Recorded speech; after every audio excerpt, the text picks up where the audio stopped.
नमस्कार, बहुत बहुत स्वागत है आपका। बात करने जा रहे हैं इस्लामिक स्कॉलर जाकिर नाइक की, जिन्होंने एक बार फिर जहर उगला है और इस बार जो जिक्र है वो पाकिस्तान का है। किस तरह से वहां पर जो हिंदू मंदिर तोड़े गए हैं और इसके साथ साथ जिस तरह से आगजनी हुई वहां पर मंदिरों में, उसकी तस्वीरों के सामने आने के बाद लगातार हिंदुस्तान में इसका जिक्र हो रहा था। पाकिस्तान तो लगातार बातचीत कर रहा था, लेकिन भारत से भागे और मलेशिया में शरण जिन्होंने ली हुई है, जाकिर नाइक का मैं जिक्र कर रहा हूं, उन्होंने इसके बारे में जो है वो साफ तौर पर कहा है कि किसी भी मुस्लिम देश में कोई हिंदू मंदिर जो है वो नहीं होना चाहिए। अगर होगा तो उसका इसी तरह हश्र होगा, यानी उसे इसी तरह से जो है वो मंजूरी नहीं दी जा सकती। एक तरह से उन्होंने सीधे सीधे ये बात कही। इसके अलावा भी उन्होंने कई बातें कही हैं। उन्होंने कहा कि जब इस पूरे के पूरे वीडियो में जब मोहम्मद साहब काबा लौटे थे, उन्होंने काबा में मौजूद लगभग सभी 360 मूर्तियों को तोड़ दिया था।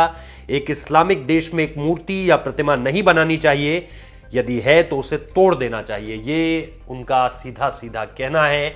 अब आप इससे समझ सकते हैं कि किस तरह की मानसिकता के साथ ये शख्स जो है वो आगे बढ़ रहा है और चीज़ों को जो है लगातार एक धर्म विशेष के खिलाफ जो फैला रहा है और एक धर्म विशेष की तारीफ लगातार कर रहा है, उसे उकसा रहा है लगातार कि इस तरह की चीजें फिर होनी चाहिए। और इसके साथ साथ पाकिस्तान में जो घटनाएं लगातार होती हैं, चाहे फिर वो कन्वर्जन की हो जिसमें धर्म बदल दिया जाता है जबरन, इसके अलावा चाहे मंदिरों को तोड़ने की हो, चाहे मूर्तियों को तोड़ने की हो, इन सारी चीज़ों को जाकिर नाइक जो है वो वहाँ के लोगों की पीठ थपथपा रहा है, बता रहा है कि आपने बहुत अच्छा काम किया है।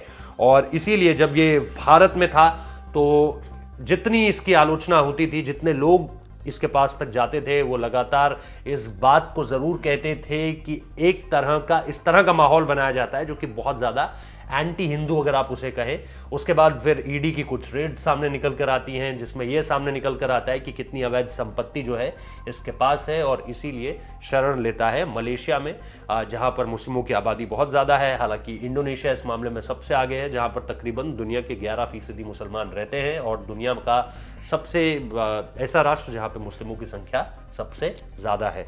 तो जाकिर नाइक की इस टिप्पणी पर आप क्या कहना चाहते हैं वो ज़रूर कमेंट बॉक्स में बताइए। इसकी जितनी आलोचना की जाए उसकी उतनी कम है, ऐसा मुझे लगता है। बहुत बहुत शुक्रिया इस वीडियो को देखने के लिए।